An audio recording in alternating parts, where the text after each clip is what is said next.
ಎಲ್ಲ ಗಂಟ್ಲು ಹೋಗ್ಬಿಡು.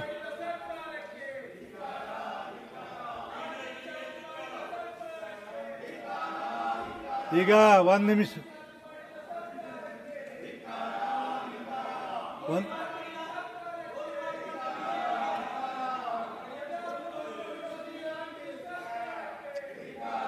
ಒಂದು ನಿಮಿಷ ಕೇಳ್ತೀರಿ? ಒಂದು ನಿಮಿಷ. ಓಯ್ ರವಿಕುಮಾರ್, ರವಿಕುಮಾರ್, ಒಂದು ನಿಮಿಷ ಕೇಳಿ.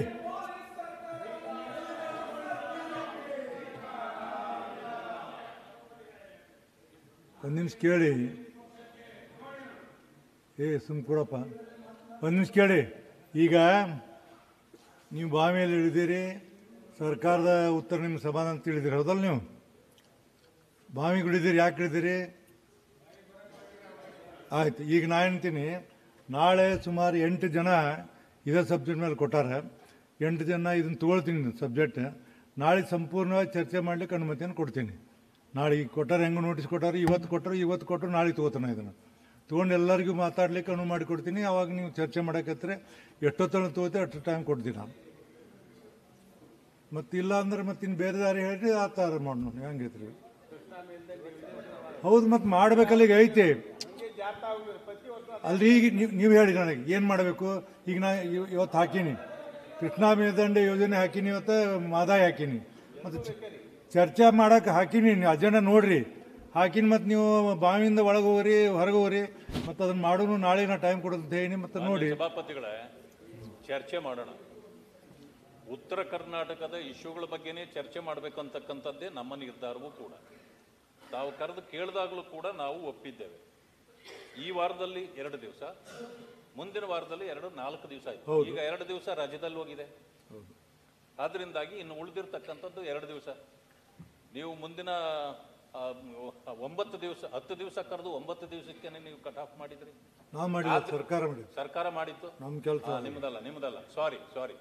ಆದರೆ ಅದನ್ನು ಈಗ ತಾವು ಸಬ್ಸ್ಟೆನ್ಸ್ ಮಾಡಲಿಕ್ಕೂ ಕೂಡ ಮಾಡಿದ್ದೀರಿ.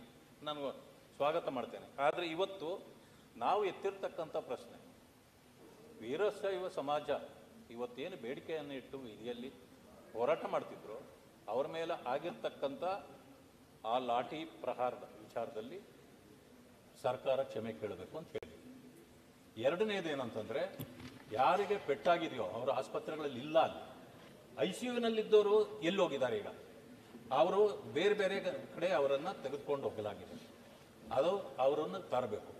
ಅವರ ಮೇಲೆ ಯಾವುದೇ ಕೇಸುಗಳು ಇದ್ದರೆ ಯಾವುದೇ ಕೇಸುಗಳು ಎಲ್ಲ ವಿತ್ಡ್ರಾ ಮಾಡಬೇಕು ಅನ್ನೋದು ನಮ್ಮ ಬೇಡಿಕೆ ಇರ್ತಕ್ಕಂಥದ್ದು. ಅದೆಲ್ಲ ಸರ್ಕಾರ ಒಪ್ಕೊಳ್ಬೇಕು. ಆಮೇಲೆ ಸರ್ಕಾರ ಯಾವ ರೀತಿ ಉತ್ತರ ಕೊಡ್ತದಂದ್ರೆ, ನಾವು ಕೇಳಿದ್ದನ್ನ ಬಿಟ್ಟು ಬೇರೆದೇನ ಕೊಡ್ತಾರೆ. ಇದು ಅಸಂಬಂಧ. ಇದು ಸರಿಯಾದಲ್ಲ ಅಲ್ಲ. ಇದು ಅಂತಂದ್ರೆ, ನಾವು ಕೇಳಿದ ಪ್ರಶ್ನೆಗಳನ್ನ ಬಿಟ್ಟು ರಿಸರ್ವೇಶನ್ ಅನ್ನು ತಗೊಂಡ್ರು ಅವರು. ನಾವು ರಿಸರ್ವೇಶನ್ ಕೊಡ್ತೀರಾ ಇಲ್ವಾ ನಾವು ಕೇಳಲೇ ಇಲ್ಲ. ಗಲಾಟೆ ಬಗ್ಗೆ ಅದರಿಂದಾಗಿ ಅವರು ಆ ಉತ್ತರ ನಮಗೆ ಇಲ್ಲಿ ಬೇಕಾಗಿರ್ಲಿಲ್ಲ. ಈಗ ನಮಗೆ ಬೇಕಾಗಿದ್ದಕ್ಕೆ ಉತ್ತರ ಕೊಟ್ಟಿದ್ದಿದ್ರೆ ಸದನ ಆವಾಗಲೇ ಸುಗಮವಾಗಿ ನಡೀಬಹುದಾಗಿತ್ತು. ನಾವು ಏನು ಅಡ್ಡಿ ಪಡಿಸಿಲ್ಲ. ಯಾಕಂತಂದ್ರೆ ನೀರಾವರಿ ವಿಚಾರಗಳಿದೆ, ಈ ರೈತರ ಸಮಸ್ಯೆಗಳಿದೆ. ಉತ್ತರ ಕರ್ನಾಟಕದಲ್ಲಿ ಇವತ್ತು ನಾವು 60 ದಿವಸ ಒಂದು ವರ್ಷದಲ್ಲಿ ನಾವು ಸದನ ಸೇರಬೇಕು. ಎಷ್ಟಾಗಿದೆ? 28 ದಿನ ಆಗಿದೆ ಈ ವರ್ಷದಲ್ಲಿ. 29 days 29 ಅಂತ ಇಟ್ಕೊಳ್ಳೋಣ. 29 ದಿವಸ ಆಗಿದೆ. ಹಾಗಿದ್ರೆ ಇನ್ನು 31 ದಿವಸ ಯಾವತ್ತು ಮಾಡ್ತೀರಿ? ಡಿಸೆಂಬರ್ 31ಕ್ಕೆ ಮಾಡಿದ್ರೆ ಅಲ್ಲಿ 31 ಆಗ್ಬೋದಾ? ಇದು ಸರಿಯಾದ ಕ್ರಮಗಳಲ್ಲ. ಕ್ರಮಗಳನ್ನು ಪಾಲಿಸಬೇಕು. ಸಮಸ್ಯೆಗಳಿಗೆ ಪರಿಹಾರಗಳನ್ನು ನಾವು ಕಂಡುಹಿಡಿಯಬೇಕಾಗಿದೆ. ನಾವು ಯಾವುದಕ್ಕೂ ಅಡ್ಡಿಪಡಿಸೋದಿಲ್ಲ. ಸಂದರ್ಭ ಬಂದಾಗ ಕೆಲವು ವಿಚಾರಗಳನ್ನು ನಾವು ಪ್ರಸ್ತಾಪ ಮಾಡಿದ್ದೀವಿ. ಅದಕ್ಕೆ ಉತ್ತರ ಕೊಡಬೇಕು. ಆ ಜನರ ಸಮಸ್ಯೆಗಳಿಗೂ ಕೂಡ ಪರಿಹಾರಗಳನ್ನು ಕೊಡಬೇಕು. ಅದನ್ನ ಮಾಡಬೇಕು ಅಂತೇಳಿ ನಾನು ಮನವಿ ಮಾಡ್ತೀನಿ. ಈಗ ಏನು ಬೇಡಿಕೆ ಇದೆ ಸದಸ್ಯರದು ಅದನ್ನ ತಾವು ಪರಿಹಾರ ಮಾಡಬೇಕು. ಸಭಾಪತಿಗಳೇ, ನಿಮ್ಮ ಮೇಲೆ ಬಹಳ ಗೌರವ ಇದೆ. ಪೀಠಕ್ಕೆ ನಾವು ಗೌರವ ಕೊಟ್ಟೆ ಮಾತಾಡ್ತಕ್ಕಂಥದ್ದು.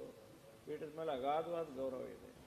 ತಾವು ಈ ಸಬ್ಜೆಕ್ಟನ್ನು ಎತ್ತಿದಂಥ ಸಂದರ್ಭದಲ್ಲಿ ತಾವು ನಮಗೆಲ್ಲರಿಗೂ ಹೇಳಿದೆ, ಆಯಿತು ಮಾತಾಡೋಕ್ಕೆ ಅವಕಾಶ ಕೊಡ್ತೀವಿ. ಅಲ್ಲಿ ಹೋಮ್ ಮಿನಿಸ್ಟ್ರು ಉತ್ತರ ಕೊಟ್ಟರು.